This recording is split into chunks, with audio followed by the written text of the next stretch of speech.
country is redefining its relationship with the region.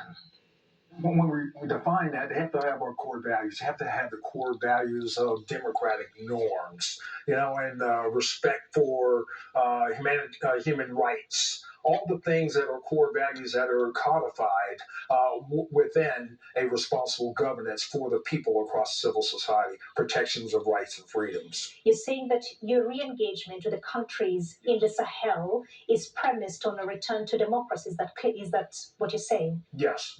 We are still engaged with them, but it's in a diplomatic vein right now as far as how much we can do because there's a number of restrictions and sanctions with limits what we can do as far as security cooperation. What you're saying generally is that you cannot exist side by side with some of these new partners that those countries have chosen. There's ways that we can still engage with that country itself. But no, we will not have side-by-side operations with them because they don't have the same values that we have. The law of armed conflict. That's just some of the things that watch groups are saying from when it was Wagner that they're in true violation of that allegedly. When you look at Niger, for instance, you had huge investments there. Airbase 201 built at a cost of over $100 million US. That's a major loss for you, isn't it? Well, we look at it from a perspective. One, it's informed by the threat as far as our posture across West Africa. You do have a growing violent extremist organization threat, and it is metastasized across these countries that has affected Mali, that has affected Burkina Faso and Niger.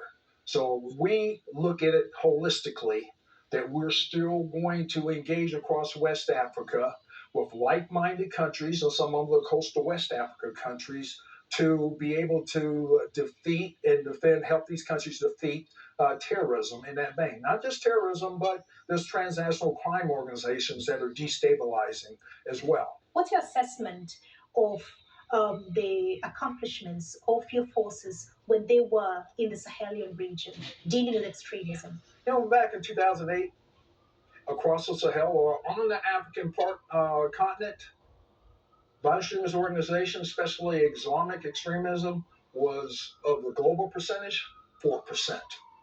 Now it's 40%.